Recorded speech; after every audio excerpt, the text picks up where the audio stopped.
Bismillah ar-Rahman ar-Rahim. Donc, comme je le programme, on va faire de la partie et les recommandations de bonnes pratiques maternelles. Donc, on a 4 présentations, mais les deux principales causes de mortalité maternelle, l'hémorragie et la pré-éclampsie et l'éclampsie. Donc, cette la présentation qu'on a faite en 2014 avec le professeur Khabous Farbat. Quand la participation des médecins gynéco-obstétriciens et les sages-femmes. Donc, on va essayer la partie qui va concerner la sage-femme. On a le groupe du travail qui a participé à l'élaboration de ces recommandations de bonnes pratiques. Donc, la définition de l'hémorragie du postpartum immédiat. Donc, l'hémorragie du postpartum immédiat se définit comme l'existence de pertes sanguines au-delà de 500 ml dans les 24 heures qui suivent l'accouchement par voie basse ou 1000 ml dans les 24 heures après une césarienne. Cette définition inclut les hémorragies de la délivrance, les lésions cervico-vaginales et les coagulopathies. Concernant les étiologies, on retrouve la rétention placentaire, l'atonie utérine, les lésions cervico-vaginales, la rupture utérine, les coagulopathies et l'inversion utérine.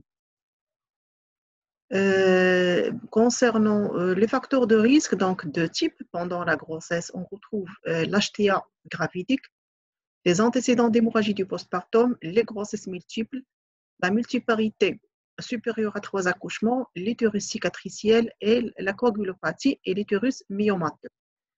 Durant le travail, une auto-utérine excessive, quand il s'agit d'une grossesse multiple, une hydramniose ou une macrosomie, un travail long, phase active supérieure à 8 heures, travail bloqué, donc dystocie dynamique et ou mécanique, retard de la délivrance supérieur à 30 minutes, le traitement anticoagulant, l'extraction instrumentale, la pré-éclampsie, des anomalies d'insertion placentaire, exemple placenta bas inséré et placenta prévue accreta, et l'utilisation excessive d'ocytocique pendant le travail. La prise en charge de l'hémorragie du postpartum, donc une prise en charge urgente. Les différentes étapes doivent être réalisées en parallèle en fonction des moyens humains et techniques. La prise en charge selon le niveau, donc niveau 1, maison d'accouchement, niveau 2, maternité hospitalière et niveau 3, maternité CHU. Donc, nous avons les algorithmes qui nous concernent en tant que sage-femme la pratique d'IANA. Donc, nous avons les schémas qui distinguent la prise en charge de la patiente dans ces différentes structures. Donc, comme le premier algorithme, donc il y a plusieurs détails et des étapes à suivre. Donc, prise en charge d'une femme qui présente une hémorragie du postpartum immédiat en maison d'accouchement. Tout d'abord, on doit poser le diagnostic de l'hémorragie du postpartum immédiat. Puis, on passe à la première étape. C'est d'informer les intervenants internes et externes potentiels. Donc, on va voir les détails par la suite, les algorithmes. Deuxièmement, le marhala thania, c'est mettre la femme en condition voie veineuse et reprendre les constantes. Kanchoufou la délivrance. Si non faite, on doit réaliser une délivrance artificielle. Si la délivrance est faite, on doit réaliser une révision utérine. Puis, on injecte l'ocytocine et on débute le traitement antibiotique. On évalue l'état. Si persistance de l'hémorragie, est-ce qu'il est encore persistance? Sinon, on perfuse et on assure une surveillance locale pendant 2 heures. Si persistance de l'hémorragie, on doit réaliser un examen sous valve. Les lésions. Si présence de lésions, on doit réparer les lésions et poursuivre la perfusion. Une autre évaluation de l'hémorragie. Si pas d'hémorragie, on doit assurer une surveillance locale pendant 2 heures. Donc, il y a l'étape examen des sous-valves, il y a les lésions où il a, après la réfection de lésions, une persistance de l'hémorragie. On doit informer la maternité de référence et mettre la femme en condition pour transfert de la femme à l'hôpital. Deuxième algorithme, donc la maternité de l'hôpital, maternité hospitalière, toujours, on procède par poser le diagnostic de l'hémorragie du postpartum immédiat. Toujours, on informe les intervenants internes et externes potentiels et mettre la femme en condition voie veineuse et reprendre les constantes. Quand je fais la délivrance, sinon fait, on doit l'effectuer. Si fait, on doit réaliser une révision utérine suivie d'une injection de l'ocytocine et d'éviter une antibiothérapie. On dit l'évaluation le premier algorithme. Si pas de persistance, on doit perfuser et assurer une surveillance locale pendant 2 heures. Si persistance de l'hémorragie, on doit passer à l'examen sous valve. Et là, on a des lésions, on doit réparer la lésion et poursuivre la perfusion ou mettre une évaluation de l'hémorragie. Si l'hémorragie s'arrête après la réfection des lésions, réparation des lésions, on doit assurer une surveillance locale pendant 2 heures. Si persistance de l'hémorragie, même après la réfection, on va passer l'étape 2. On administre 4 comprimés de cytotec en intrarectal. On pose une sonde, une seconde voie veineuse et prélèvement pour bilan biologique. On doit mettre la patiente en condition, la position, l'oxygène, le réchauffement et autres mesures et prévoir une transfusion. Donc, transfuser si hémoglobine inférieure à 7. Si persistance de l'hémorragie, non.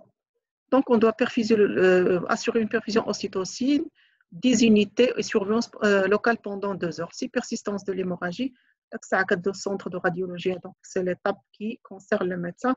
Vers la fin, il a le problème persistant.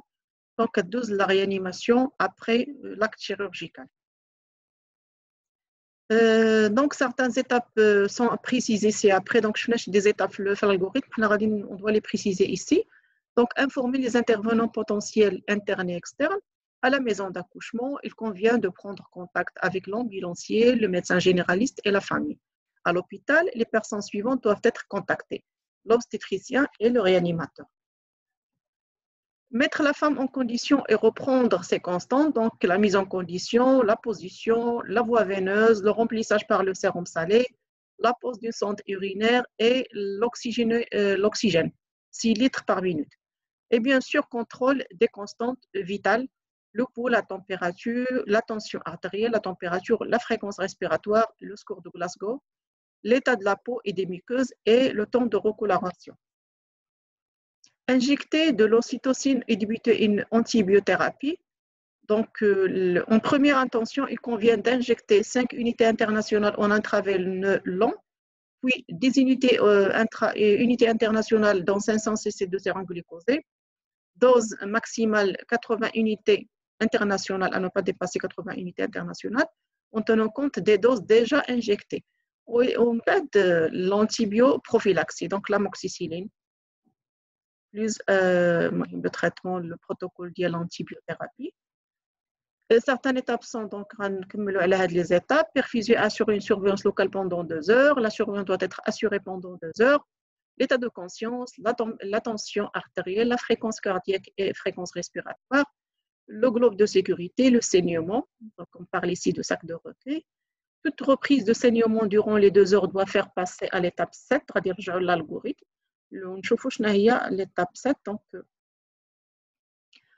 certaines étapes sont précisées, donc toujours les étapes par réparer les lésions et poursuivre la perfusion. L'hémostase peut être assurée par suture des lésions ou en cas d'impossibilité par la pose d'un champ stérile.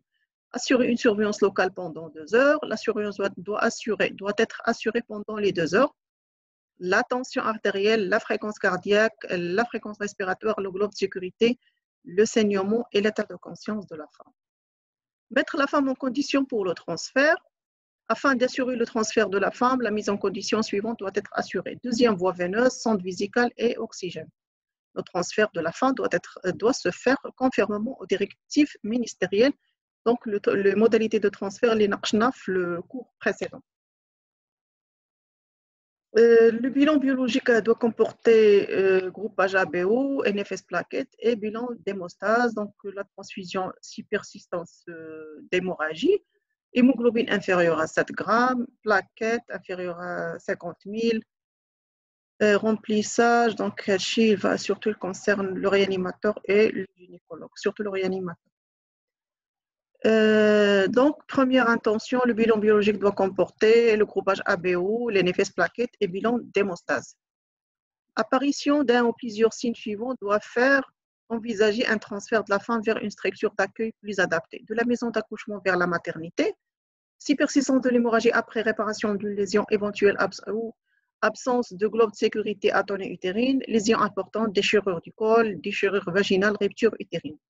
De la maternité vers la réanimation, troubles de coagulation et complications post-chirurgicales. Le transfert doit être organisé et réalisé conformément aux exigences réglementaires. Dans tous les cas, un sac de sable doit être installé sur le ventre de la femme et un champ stérile doit être positionné en intravaginal.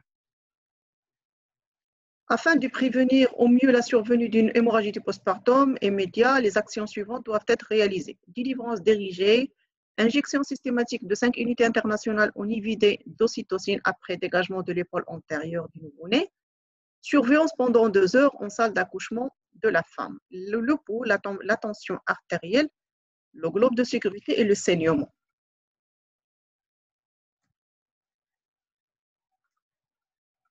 Donc, la bibliographie, et merci pour votre aimable attention.